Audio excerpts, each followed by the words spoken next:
ya midizi.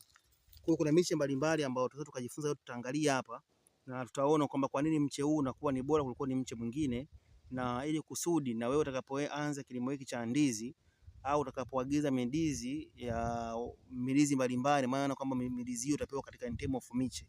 Kwa hiyo ile miche inabidi uweze kuijua kama mche huu ndio upewa utakuwa ni bora na una changamoto gani ukoje.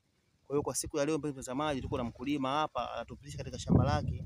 Ina maana kwamba yeye ameweza kupanda miche ambayo iko vizuri na kuna miche mingine ambayo ina changamoto. Kwa hiyo ataweza kutufundisha ili kusudi na wewe upate elimu ile kule nyumbani, na unaangalia video hii ili siku nyingine na wewe ukaenda kununua miche uweze kupata miche iliyokuwa vizuri na yenye faida na yenye kuwa na tija. Kama unavyoangalia katika skrini yako hapo, mpenzi mtazamaji, hizo yote ni miche yote ambayo ni mizuri katika swala zima la ndizi.